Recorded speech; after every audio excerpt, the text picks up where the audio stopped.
உலுக்கி கொண்டிருக்கக்கூடிய திருநெல்வேலியில் நடந்த அந்த ஆணவ படுகொலையை குறித்து ஆதவ அர்ஜுனா அவர்கள் ஒரு அறிக்கை வெளியிட்டிருக்கிறார். ஆனால் அந்த அறிக்கை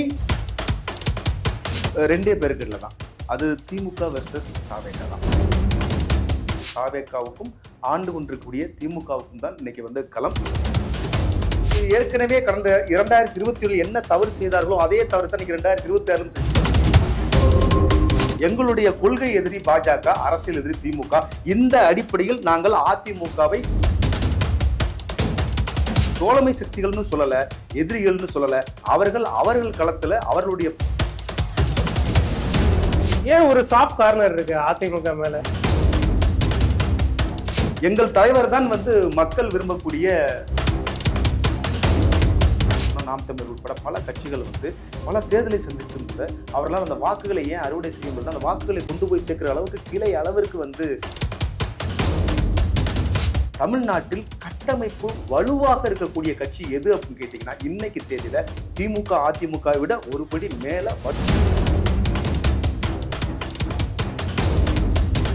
யார் வேட்பாளராக நிறுத்தப்பட்டாலும் அவர் நாங்கள் தளபதியுடைய முகமாக தான் பார்ப்போம். யார் யார் தலைவரை சந்திக்க வேண்டும் என்பதை எங்கள் பொதுச்செயலாளர் கட்டுப்பாடு மிகுந்த கட்சியாக, ஒழுக்கமான கட்சியாக இருக்கிறது. பேர் வாங்கினா என்ன செய்யணும்? உடனே எங்கள் தலைவரை பற்றி பேசணும். இன்னைக்கு தமிழ்நாட்டில் எல்லாத்துக்கும் எங்கள் தலைவருக்கு தெளிவான பார்வை இருக்கிறது. 30 ஆண்டு காலமாக அவர் வந்து இந்த சமூகத்தினுடைய பிரச்சனைகளுக்காக. நியூஸ் ஸ்கொயர் தமிழ் நேயர்களுக்கு வணக்கம்.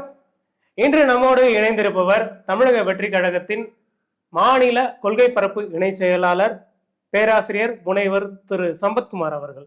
வணக்கம் சார். வணக்கம் சார். என்ன சார், தமிழக வெற்றி கழகம் வந்து ஒரே பரபரப்பான செய்திகளை அடுத்தடுத்து வெளியிட்டு இருக்கீங்க. ஒரு செயலியை உங்கள் தலைவர் வெளியிட்டு இருக்காரு.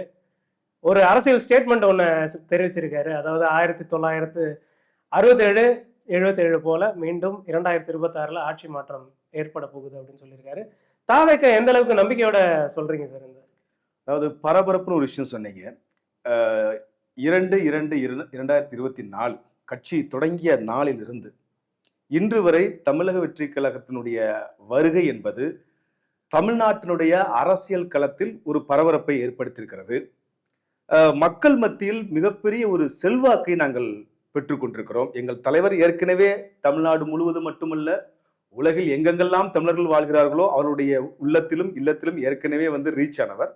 ஆனால் சமகாலத்தில் தமிழ்நாட்டில் அரசியல் களத்தில் தமிழக வெற்றி கழகத்தினுடைய வருகை, எங்களுடைய தலைவருடைய வருகை அனைவராலும் ஏற்றுக்கொள்ளப்பட்ட ஒரு பரபரப்பை அது தொடங்கிய காலத்திலிருந்து இருக்குதுங்கிறது உண்மை. இந்த பரபரப்பு என்பது ஆளும் கட்சிக்கும் சரி, அல்லது ஏற்கனவே ஆண்ட கட்சிகளுக்கும் சரி, இல்ல ஆள துடிக்கின்ற சில கட்சிகளும் சரி, அவர்களுக்கு ஒரு பயத்தை, ஒரு பதற்றத்தை உருவாக்கி கொண்டிருக்கிறது என்பது ஒரு நிதர்சனமான உண்மை. எந்த அளவுக்கு சேலஞ்சா இருக்க போகுது சார்? சேலஞ்ச் அப்படின்னா களம் என்பது ரெண்டே பேருக்குல தான். அது திமுக வெர்சஸ் தாவேகா தான். இதுல வேற எப்படி நீங்க போர்ட்ரேட் பண்ணாலும் சரி, வேற யாரை இதற்குள்ள நீங்கள் கொண்டு வந்தாலும் சரி, ஆண்டு கொண்டிருக்கக்கூடிய திமுகவுக்கு எதிராக இன்றைக்கு பிரதான எதிர்க்கட்சி போல செயல்பட்டு கொண்டிருக்கக்கூடிய தாவேகாவுக்கும் ஆண்டு கொண்டிருக்கக்கூடிய திமுகவுக்கும் தான் இன்னைக்கு வந்து களம். இதுதான் 2026க்கான தேர்தல் களமாக இருக்கும். சார், எதிர்கட்சியா இருக்கக்கூடிய அதிமுக செயல்படலன்னு சொல்றீங்களா? அப்ப அதாவது பொதுவா வந்து எப்படின்னா, நம்ம யார் அதிகாரத்தில் இருக்கிறாங்களோ, ஒரு புதிய அரசியல் கட்சி என்பது அவருடைய அரசியல் என்பது எதிலிருந்து தொடங்குகிறது அப்படின்னா, தற்பொழுது யார் அதிகாரத்தில் இருக்கின்றார்களோ அவர்கள் அந்த அதிகாரத்தை பயன்படுத்துவதில் என்ன தவறு செய்கிறார்கள், அந்த அதிகாரத்தை எப்படி வந்து தவறுதலாக பயன்படுத்தி மக்கள் விரோதமாக செய்கிறார்கள், அதை கேள்வி கேட்கறது தான் ஒரு அரசியல் கட்சியினுடைய தேவை, வருகை இருக்கிறது. இப்ப நாங்க உள்ள வந்ததுக்கு அப்புறம் ஆளும் திமுக அரசினுடைய எல்லா செயல்பாடுகளையுமே நாங்க வந்து கேள்விக்கு உள்ளாகிறோம். அத மக்கள் மன்றத்துல வந்து எங்கள் தலைவர்களுடைய அறிக்கையின் மூலமாக, எங்களுடைய நிர்வாகிகளுடைய நேர்காணல் மூலமாக தொடர்ந்து அரசுக்கு நாங்கள் கேள்வி வைத்துக் கொண்டிருக்கிறோம். அவர்களுக்கு ஒரு ஒரு நெருக்கடியை நாங்கள் கொடுத்து கொண்டிருக்கிறோம். இப்ப நீங்க அதிமுக இந்த இடத்துல கேள்வி கேட்டீங்க அப்படின்னா, அவர்கள் வந்து இப்ப அதிகாரத்தில் இல்லை. அதிகாரத்தில் இல்லைங்கிறது மட்டும் இல்லாம, அதிகாரத்தில் இல்லை என்பதை தாண்டி அவர்கள் இப்பொழுது ஏற்கனவே கடந்த 2021 என்ன தவறு செய்தார்களோ அதே தவறு தான் 2026 செஞ்சிருக்கிறாங்க. இன்னைக்கு பாஜக அப்படிங்கிற ஒரு தமிழ்நாட்டிற்கு விரோதமான ஒரு சக்தியோடு அவர்கள் இணைந்து கொண்டு களத்தை எப்படி வந்து அவங்க சந்திக்க முடியும்? நிச்சயமாக அவர்கள் வந்து இந்த வெற்றிக்கணியை வந்து எட்ட முடியாது. ஆனால் நாங்கள் அவர்கள் எதிரியாக பார்க்கல. எங்களுடைய எனக்கு என்ன இங்க கேள்வி என்ன, பாஜக எப்படி தமிழ்நாட்டுக்கு விரோதமான கட்சின்னு நீங்க சொல்றீங்க? நிச்சயமா இது நாங்க மட்டும் சொல்லல, இது தமிழ்நாடே சொல்லுது. தமிழ்நாட்டுல நீங்க பாருங்க, வட மாநிலங்கள்ல காலூன்ற அளவுக்கு சமூக நீதியின் தொட்டிலாக கருதக்கூடிய தமிழ்நாட்டில் பாஜக எங்க வளர்ந்திருக்குது? அவர்கள் இத்தனை காலம் கிட்டத்தட்ட 3 முறை தொடர்ச்சியாக இந்தியாவை ஆண்டு கொண்டிருக்கக்கூடிய பாஜகவால் தமிழ்நாட்டில் ஏன் இவ்வளவு பெருசா வளர முடியல? இன்னைக்கும் பேசும்போது நீங்க தாவேக்காவை தவிர்த்துட்டு பாருங்க, திமுக வெர்சஸ் அதிமுகன்னு இருக்கும். இப்ப நாங்க வந்ததுனால களம் திமுக வெர்சஸ் தாவேக்கான்னு இருக்குது. என்னைக்கா நீங்க திமுக வெர்சஸ் பாஜகன்னு சொல்ல முடியுமா? அந்த அளவுக்கு மக்கள் ஏற்றுக்கொண்டிருக்கிறார்களா? இன்றைக்கு சிறுபான்மையின மக்கள் ஏற்றுக்கொண்டிருக்கிறார்களா? முற்றிலுமாக புறக்கணிச்சுக்கிறாங்க. நீங்க என்ன வேடம் போட்டு வந்தாலும் எங்களுடைய கொள்கை எதிரி பாஜக, அரசியல் எதிரி திமுக. இந்த அடிப்படையில் நாங்கள் அதிமுகவை தோழமை சக்திகள்னு சொல்லல, எதிரிகள்னு சொல்லல. அவர்கள் களத்துல அவர்களுடைய டிராக்ல அவங்க விளையாண்டுட்டு இருக்கிறாங்க. ஆனா அவர்கள் எங்களுக்கு நண்பர்களும் இல்லை, எதிரிகளும் இல்லை என்பதுதான் எங்கள் தலைவருடைய நிலைப்பாடு. ஏன் ஒரு சாஃப்ட் கார்னர் இருக்கு அதிமுக மேல தாவேக்காக்கு? இல்ல, நீங்க இந்த கேள்வியை பலவிதமா பலரும் கேட்டுட்டாங்க. இன்னும் சொல்ல போனா மரியாதைக்குரிய முன்னாள் முதல்வர் ஐயா எடப்பாடி அவர்கள் வெளிப்படையாவே எங்களுக்கு அழைப்பு விடுத்துட்டாரு.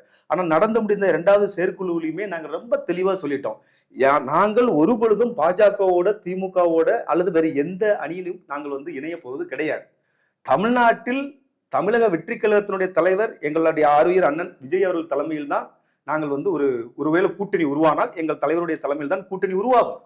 எங்கள் தலைவர் தான் மக்கள் விரும்பக்கூடிய முதல்வர் வேட்பாளர். சரி, நாங்க இன்னொருத்தர் போய் கூட்டணியில சேர்ந்து எடப்பாடி ஐயாவை முதலமைச்சர் ஆக்குறதுக்காக நாங்க கட்சி ஆரம்பிக்கல, அல்லது அதிமுகவை ஆட்சி கட்டில் அமர்த்தணும் அப்படிங்கிறதுக்காக தாவேக்கு வரக்கூடிய 1 கோடி தொண்டர்கள் இன்னைக்கு உழைக்கல. ஆனால் எங்களுடைய இலக்கு என்பது 2026 நாங்கள் ஆட்சி அதிகாரத்தை பிடிக்க வேண்டும். அப்ப எங்க தலைவரை முதல்வர் வேட்பாளராக ஏற்றுக்கொண்டு, எங்களுடைய கொள்கையை ஏற்றுக்கொண்டு, எங்களோடு களத்தில் இணைபவர்களுக்கு ஒரு கூட்டணியில் தேர்தல் கூட்டணி மட்டும் இல்ல, அவர்கள் எங்களோடு வந்தால் நாங்கள் அவருக்கு ஆட்சியிலும் பங்கு, அதிகாரத்திலும் பங்கு என்கின்ற நிலையும் நாங்கள் எடுத்துக்கிறோம். சரி, ஏற்கனவே சொல்லிக்கிட்டு இருக்கீங்க ஒரு பக்கம். ஆனா தாவேக்காவை நோக்கி எந்த கட்சிகளும் வரல. ஒரு பக்கம் அதிமுக கூப்பிட்டு இருக்காங்க உங்களை. அதிமுகவை நோக்கி போனா என்ன? இல்ல இது இப்படி ஒரு சித்தாந்தம் வலிந்து திணிக்கப்படுது. நீங்க அப்படி போனீங்கன்னா உங்களுக்கு துணை முதல்வர் கிடைச்சிரும், நீங்க அப்படி போனீங்கன்னா நிறைய 70-80 சீட்டு ஜெயிச்சிடலாம், சில மந்திரி பதவிகள் கிடைச்சிரும். நாங்கள் திரும்ப எங்கள் தலைவரும் எங்களுடைய கழகத்தினுடைய மாநில நிர்வாகிகளும் பொதுச்செயலாளர் எல்லாருமே வெளியிட்ட அறிக்கை நாங்க சொல்றோம், ஒரு பொழுதும் நாங்கள் இன்னொருவரை முதல்வர் ஆக்குவதற்காக கட்சி தொடங்கவில்லை. நாங்கள் எங்கள் தளபதியை முதலமைச்சராகத்தான் நாங்க கட்சி தொடங்கியிருக்கோமே ஒழிய, நாங்க அவர்களை அதிமுகவுக்கு ஆதரவு அல்லது அப்படிலாம் கிடையவே கிடையாது. இது இப்படி ஒரு சித்தாந்தம், இப்படி ஒரு கோட்பாடு ஒரு வலிந்து திணிக்கப்படுகிறது. இது இல்லாத ஒரு கோட்பாட்டை உருவாக்குறாங்க. ஆனால் இது ஒரு பொழுதும் இது பேசுவதற்கான விவாத பொருளே இல்லை அப்படிங்கிறதா நாங்க தீர்க்கமா சொல்றோம். தனித்து போட்டிடுறதுக்கான ஒரு பார்ட்டி ஸ்ட்ரக்சர் தாவேக்காக்கு இருக்கா? ஏன்னா இத்தனை ஆண்டு காலகட்டத்துல இப்ப அதிமுக தொடங்க நம்ம 1972 அதிமுக தொடங்கப்பட்டது. அதற்கு பிறகுதான் அவங்க ஃபர்ஸ்ட் ஒரு MP எலெக்ஷனுக்காக, நாடாளுமன்ற தேர்தலுக்காக அங்க நின்னாங்க. அதுக்கு அடுத்து படிப்படியாக முன்னேறி தான் 1977 ஆட்சிக்கு வந்தாங்க. திமுகவும் பாத்தீங்கன்னா கிட்டத்தட்ட 1967க்கு முன்னாடி ஒரு 18 ஆண்டு காலத்துக்கு முன்னாடி தொடங்கப்பட்ட கட்சி. அந்த கட்சி பொறுமையாக தான் ஆட்சிக்கு வந்தாங்க. அப்படிப்பட்ட நிலையில தாவேக்கா தொடங்கி 2 ஆண்டுகளுக்குள்ள எப்படி ஆட்சி அரியணைக்கு ஏறுவீங்கன்னு நம்பிக்கையோட சொல்றீங்க? அதாவது இங்க பாசிட்டிவான ஃபேக்டர்ஸ் நிறைய இருக்கு. முதல்ல எங்களுடைய தலைவர், 2வது எங்களுடைய கொள்கை, 3வது எங்களுக்கு இருக்கக்கூடிய கேடர் சப்போர்ட், பொதுமக்கள் ஆதரவு. இப்போ எங்களுடைய கேடர், அந்த 3வது பாயிண்ட் மட்டும் நான் விலைக்கு சொல்லிடுறேன். தமிழ்நாடு முழுவதும் இன்னைக்கு கிட்டத்தட்ட ஒரு 81 மாநில நிர்வாகிகள் எங்கள்கிட்ட இருக்கிறாங்க. தலைவருக்கு அடுத்தபடியாக 81 மாநில நிர்வாகிகள் இருக்கிறாங்க. ஒரு 120 மாவட்ட செயலாளர்கள் இருக்கிறாங்க. 38 வருவாய் மாவட்டங்களை நாங்கள் 120 கழக மாவட்டங்களாக பிரிச்சிருக்கிறோம். இன்னும் ஒரு சில மாவட்டங்கள், தூத்துக்குடி போன்ற மாவட்டங்கள் அறிவிப்புக்குள்ள காத்திருக்குது. அது 1, 2 மாவட்டங்கள் கழக மாவட்டங்களாக பிரியும். இது போக தமிழ்நாடு முழுவதும் அந்த 120 கழக மாவட்டங்களிலும் நகரம், ஒன்றியம், கிளை, அணி, வார்டு, இன்னும் சொல்ல போனா பூத் லெவல் ஏஜென்ட், அதாவது அந்த BLEன்னு சொல்லுவாங்க, அந்த வாக்குச்சாவடி முகவர் வரைக்கும் போட்டிருக்கக்கூடிய ஒரு மிகப்பெரிய கட்சி தமிழ்நாட்டில் இன்றைய தேதியில தாவேகா தான். சரி, இந்த கட்டமைப்பு இல்ல அந்த இதுல முடிச்சுக்கிறேன். நீங்க தமிழ்நாட்டில் பொறுத்த வரைக்கும் ஒரு உண்மை என்னன்னா, திமுக அதிமுகவுக்கு அந்த கட்டமைப்பு இருக்குது. அந்த கட்டமைப்பு இல்லாதனாலதான் இன்னைக்கு பாஜக உட்பட பல பேரால, இன்னும் குறிப்பிட்டு சொன்னா நாம் தமிழர் உட்பட பல கட்சிகள் பல தேர்தலை சந்தித்தும் கூட அவர்களால் அந்த வாக்குகளை ஏன் அறுவடை செய்ய முடியல, அந்த வாக்குகளை கொண்டு போய் சேர்க்கிற அளவுக்கு கிளை அளவிற்கு வலுவா இருக்கக்கூடிய கட்சி 2 தான். அதை நம்ம ஏத்துக்கணும். ஒன்னு திமுக, இன்னொன்னு அதிமுக. ஆனா இந்த 2 கட்சிகளையும் விட இன்னைக்கு நடப்புல 2 கட்சிகளையும் விட சமகாலத்தில் அதிகமான அளவிற்கு பொறுப்பாளர்களை நியமித்து அவர்களுக்கு தேவையான பயிற்சி அளித்து, அதுதான் இன்னைக்கு இந்த மை டிவிகே ஆப் கூட அந்த புதிய உறுப்பினர்களை சேர்ப்பதற்கான ஒரு வழிமுறை தான். ஒரு சயின்டிபிக் அப்ரோச்ல தமிழ்நாட்டில் கட்டமைப்பு வலுவாக இருக்கக்கூடிய கட்சி எது அப்படின்னு கேட்டீங்கன்னா, இன்னைக்கு தேதியில திமுக, அதிமுக விட ஒரு படி மேல வலுவாக இருக்கக்கூடிய கட்சி தமிழக வெற்றிக் கழகம். இந்த கட்டமைப்பு எங்களுடைய பலம்.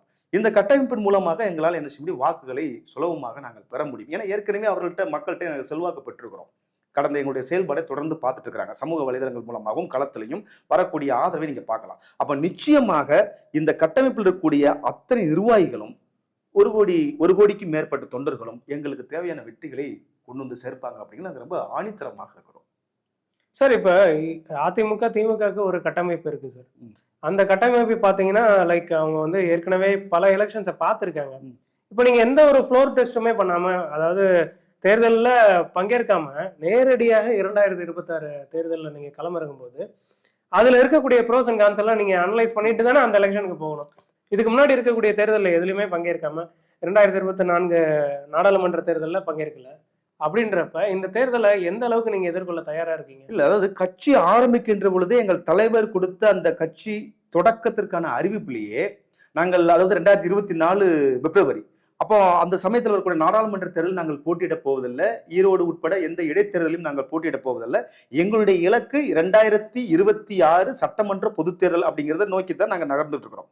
நீங்க கேட்ட அந்த கேள்விக்கான விடை என்னன்னா, நாங்கள் விஜய் மக்கள் இயக்கமாக இருந்த பொழுதே எங்களுடைய நிர்வாகிகள் தமிழ்நாடு முழுவதும் எந்த விதமான பொது சின்னமும் இல்லாமல் விஜய் மக்கள் இயக்கத்தினுடைய சேர்ந்தவர்கள் மட்டுமே கிட்டத்தட்ட ஒரு 120க்கும் மேற்பட்டவர்கள் வந்து அங்கங்க நகராட்சி, பேரூராட்சிகள்ல உள்ளாட்சி தேர்தலில் போட்டியிட்டு வெற்றி பெற்றுக்கிறார்கள். இன்னொன்னு, நீங்க இன்னொரு விஷயம் பார்க்கணும்.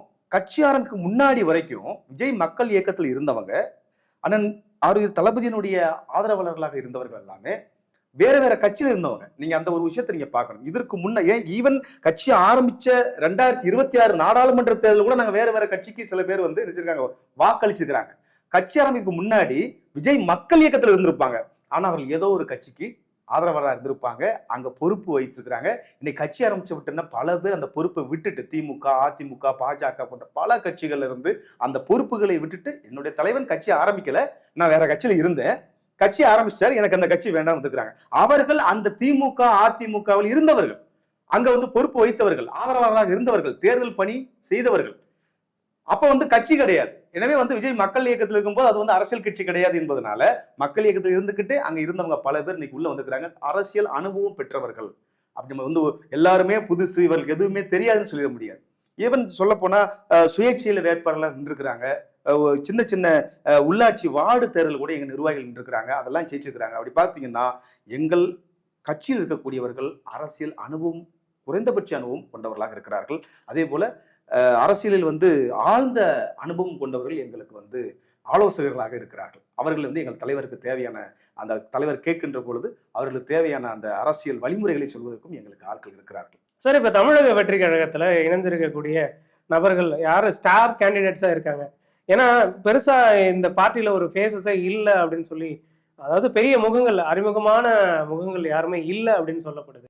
இல்ல, அதாவது எங்களை பொறுத்த வரைக்கும் எங்க தளபதி தான் ஒரே முகம். 234 தொகுதியிலுமே தலைவர் ஏதோ ஒரு தொகுதியில் தான் போட்டியிடுவார்.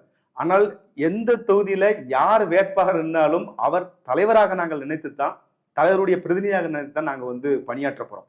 அதனால இதுல ஸ்டார் வேல்யூ உள்ள candidate, second level leaders, third அப்படிலாங்கலாம் நாங்க வந்து படிநிலையெல்லாம் பிரிக்கல. எங்க கட்சியை பொறுத்த வரைக்கும் ஒரே குடும்பம்.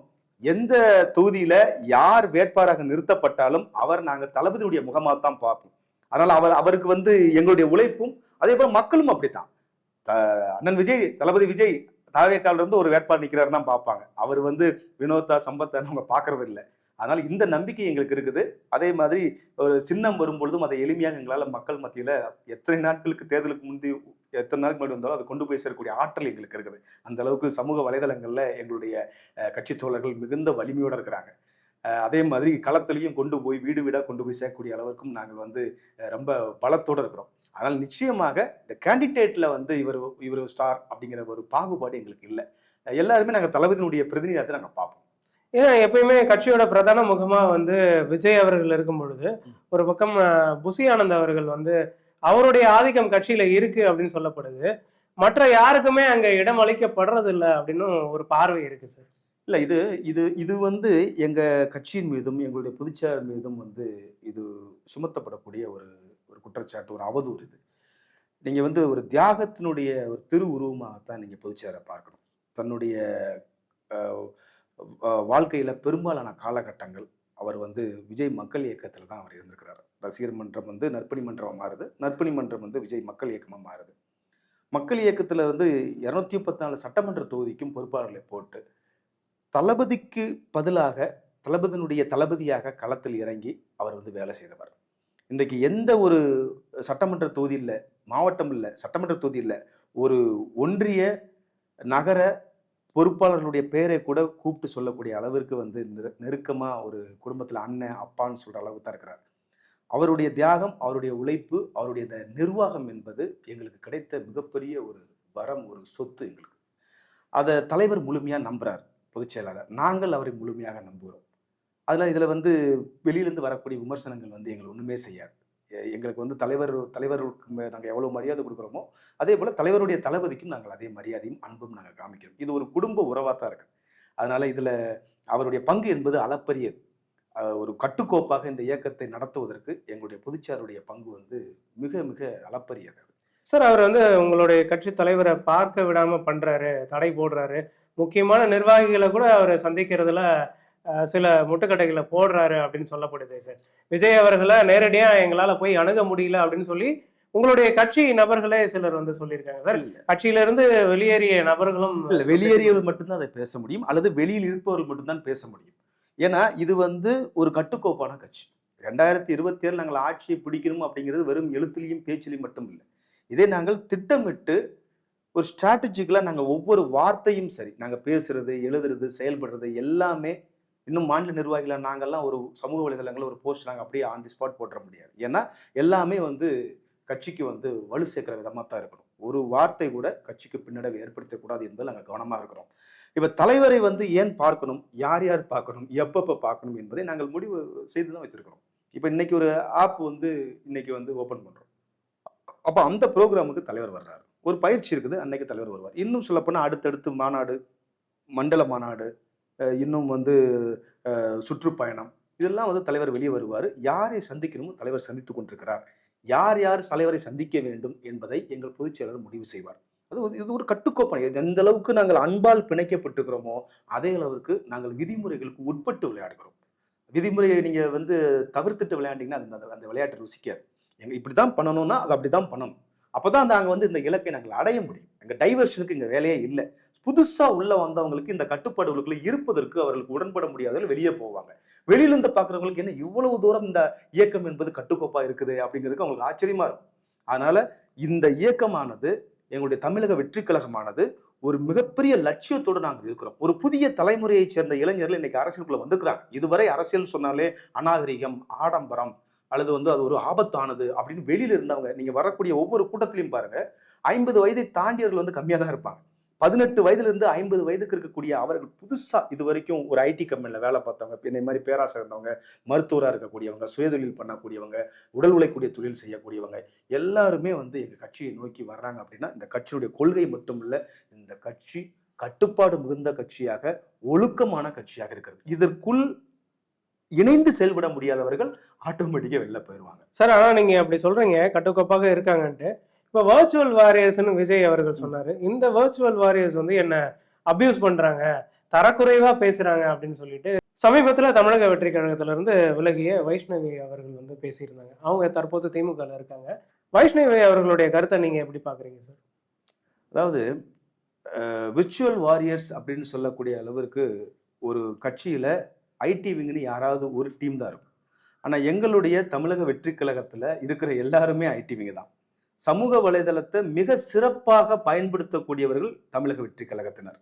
அதுல 1, 2 பேர் வந்து ஒரு ஆர்வத்தின் பார்ல ஏதாவது ஒரு பதிவுல முன்ன பின்ன பண்ணலாம் கூட. பெரும்பான்மையான பதிவுகள் கட்சி கட்டுப்பாட்டுக்கு உட்பட்டு தான் இருக்குது. அதை நம்ம பார்க்க முடியுது. அட்டென்ஷன் சீக்கர்ஸ்ன்னு சொல்லக்கூடிய சில பரபரப்புக்கு ஆசைப்படக்கூடிய, பேருக்கு ஆசைப்படக்கூடியவர்கள் சிலர். ஏதாவது ஒரு இன்னைக்கு பேர் வாங்கினா என்ன செய்யணும்? உடனே எங்க தலைவரை பத்தி பேசணும். இன்னைக்கு தமிழ்நாட்டுல ட்ரெண்ட் அதான் இருக்கு. அது சாதாரணமா நேற்று முந்தா நாள் பெய்த மழையில் நேற்று முளைத்த காளானாக இருந்தாலும் சரி, அல்லது 100 ஆண்டுகளுக்கு மேல் இருக்கக்கூடிய பேர் இயக்கத்தினுடைய தலைவர்களாக இருக்கக்கூடியவர்களும் சரி, ஏதாவது ஒரு புகழ் வேணும்னா உடனே வந்து தலைவர் விஜய் வந்து ஏதாவது விமர்சனம் பண்ணி பேசுங்க, தாவேகா பத்தி விமர்சனம் பண்ணி பேசுங்க. ஏன்னா அதுதான் பரபரப்பாகுது. நீங்க இன்னைக்கு இல்லாத ஒரு லைம் லைட்ல இல்லாத ஒரு கட்சியோ தலைவரையோ நீங்க பேசினா யாரும் கண்டுக்க மாட்டாங்க. ஸோ அதனால புகழ் பெறுவதற்காக சீப் பப்ளிசிட்டிக்காக சில பேர் சில விஷயங்களை பேசுவாங்க. நாங்க அதுக்கெல்லாம் அவர்களுக்கு பதில் சொல்வதற்கு எங்களுக்கு நேரம் இல்லை. ஏன்னா எங்களுடைய இலக்கு என்பது பெருசு. நாங்க வந்து இந்த 1 கோடி தொண்டர்கள் இன்னும் நாங்கள் இலக்காக வைத்திருக்கக்கூடிய 2 கோடி அந்த உறுப்பினர்களுக்காக மட்டுமல்ல. 8 சற்றேறக்குறைய 8 கோடிக்கு மேற்பட்ட மக்கள் தொகையை கொண்ட ஒரு மிகப்பெரிய ஒரு ஒரு வலிமையான ஒரு வளமிக்க தமிழ்நாட்டினுடைய எதிர்காலத்திற்காக நாங்கள் திட்டமிட்டு கொண்டிருக்கிறோம். இது வந்து 2026 தேர்தல் மட்டுமே எங்களுக்கு நோக்கம் இல்லை. இது வரக்கூடிய காலங்களில் எத்தனை ஆண்டுகள் எங்கள் தலைவர் வந்து இயங்க முடியுமோ அத்தனை காலமும் தமிழ்நாட்டினுடைய ஒரு நிரந்தர முதலமைச்சராக நாங்கள் எங்களுடைய தலைவர் இருப்பார். ஏன்னா காரணம் என்னன்னா, எங்களுடைய நிறைய பேர் எங்களுக்கு விமர்சனம் வைக்கிறாங்க. அந்த விமர்சனத்துக்கு முன்னால அவர்கள் எங்களுடைய கொள்கைகளை முதல் மாநாட்டில் விழுப்புரம் அந்த விக்கிரவாண்டி சாலையில வந்து நடந்த அந்த அக்டோபர் 27 மாநாட்டில் நாங்கள் எங்க தலைவர் வெளியிட்ட கொள்கை, எங்களுடைய செயல் திட்டங்கள் இதெல்லாம் படிச்சு பார்க்கலாம். அதை முழுமையா புரிஞ்சுக்காமலே இந்த கட்சியுடைய கொள்கை என்ன, நீங்க என்ன பண்றீங்கன்னு திரும்ப இந்த கேள்வி கேட்கும்போது எங்களுக்கு ஆத்திரமா வரும். முதல்ல அதை போய் படிங்க. அதை வந்து 8 மாசம் 10 மாசத்துக்கு முன்னாடியே நாங்க கொள்கையை வந்து வெளிப்படையா நாங்க பேரறிவிப்பு செஞ்சுட்டோம். அதுல எங்களுடைய கொள்கைகளையும் எங்களுடைய செயல் திட்டத்தையும் பாத்தீங்கன்னா, நாங்கள் எப்படிப்பட்ட ஆட்சியை வழங்க போகிறோம் அப்படிங்கிறது அதுல இருக்குது. ஒரு வெளிப்படையான காமராஜரனுடைய எல்லாரும் சொல்லுவாங்க காமராஜர் ஆட்சி அமைப்போம், காமராஜர் ஆட்சி அமைப்போம். ஆனால் காமராஜரனுடைய முக்கியமான விஷயம் என்னன்னா, வெளிப்படையான ஊழலற்ற நேர்மையான ஒரு நிர்வாகம். அந்த நிர்வாகத்தை நாங்கள் படைப்போம் அப்படிங்கிற உறுதி வச்சிருக்கிறோம். கல்வியில என்ன புரட்சி செய்ய வேண்டும், மருத்துவத்தில் என்ன செய்ய வேண்டும், சுற்றுச்சூழல் பாதுகாப்புக்கு என்ன செய்ய வேண்டும், வேளாண்மைக்கு என்ன செய்ய வேண்டும், சமூக நீதிக்கு என்ன செய்ய வேண்டும், சமநீதிக்கு என்ன செய்ய வேண்டும், social justice and also equal justice, எல்லாத்துக்கும் எங்கள் தலைவருக்கு தெளிவான பார்வை இருக்கிறது. 30 ஆண்டு காலமாக அவர் வந்து இந்த சமூகத்தினுடைய பிரச்சனைகளுக்காக குரல் கொடுத்து கொண்டே இருக்கிறார். தேவைப்படக்கூடிய இடங்கள்ல தானே நேரில் போய் நின்று கொண்டிருக்கிறார். தமிழ்நாடு முழுக்கும் ஒரு கட்டமைப்பு உருவாக்கி வைத்திருக்கிறார். பெரிய பெரிய அரசியல்வாதிகளுடைய அறிவிஜிகளுடைய ஆலோசனை அவர் கேட்டு பெறுவதில் என்றைக்குமே அவர் தயங்கியதே இல்லை. அந்த அடிப்படையில் தமிழ்நாட்டில் வலுவான நிலையான ஒரு நிம்மதியான ஒரு ஆட்சி எங்கள் தலைவரால் தர முடியும். அந்த செயல்முறைகள் வழிமுறைகள் எங்களிடம் இருக்கிறது. அதை நோக்கி தான் நாங்க வந்து பயன்பட்டு இருக்கோம். சார், சமீபத்துல வந்து காமராஜர் அவர்களை பத்தி திருச்சி சிவா அவர்கள் வந்து பேசியிருந்தாரு.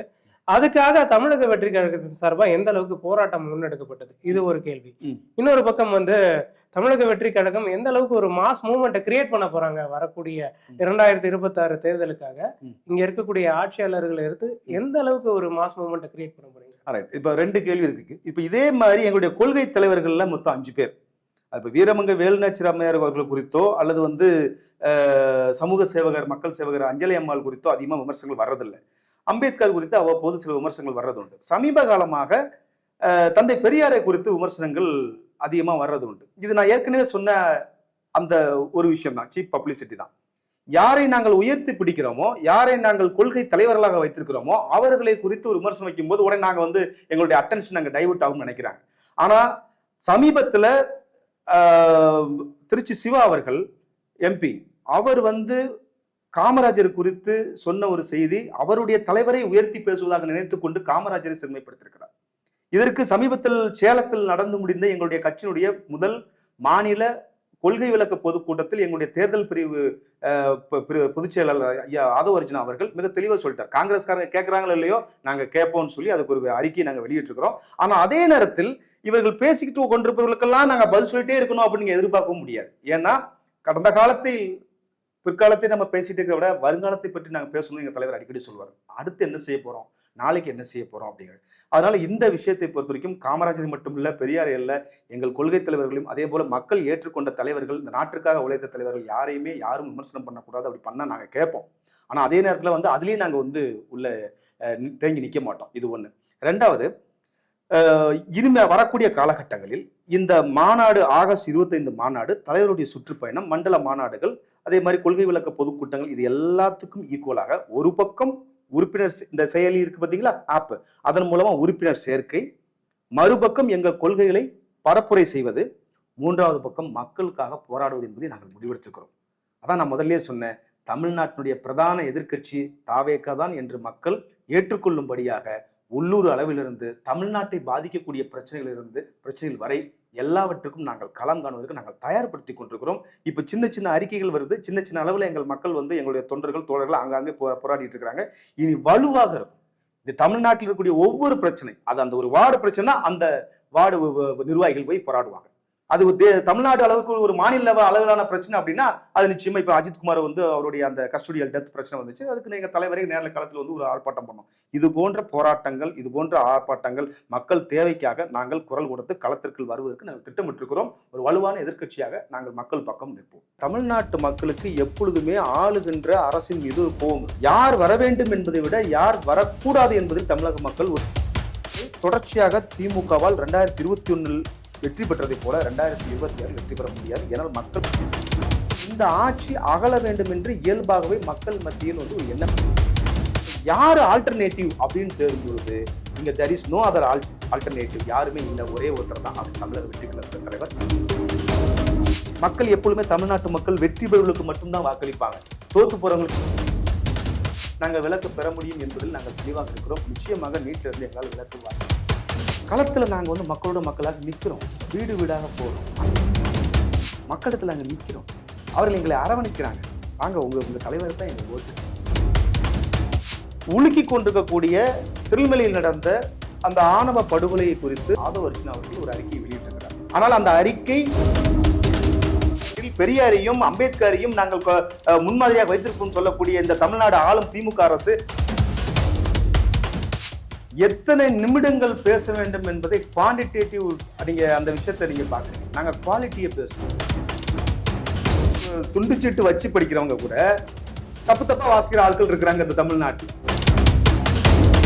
திமுகவுடைய ஐடி விங்கா இருக்கட்டும், இன்னும் ஓப்பனா சொல்லணும்னா நாசாகாவுடைய நாம் தமிழ் கட்சியுடைய ஐடி விங்கா இருக்கட்டும், அவரை சேர்ந்த தன்னார்வத்துல ஒரு சில வார்த்தைகளை அதிகமா பயன்படுத்தலாம். எங்களுடைய ஸ்ட்ராட்டஜிஸ் ஒவ்வொன்றையும் இனிமே தமிழ்நாட்டு மக்கள் இப்படியெல்லாம் அரசியல் செய்ய முடியுமா? எங்களுடைய கண்களுக்கு நாங்கள் குறிவைத்திருக்கிறோம். கண்களை நாங்கள் நிச்சயமாக குறிபார்த்து அடிப்போம். 2026 தேர்தல் தான் எங்களுடைய இலக்கு. எனவே தமிழ்நாட்டுடைய திருவிழாவாக தமிழக வெற்றி கழகத்துடைய 2வது மாநில மாநாடு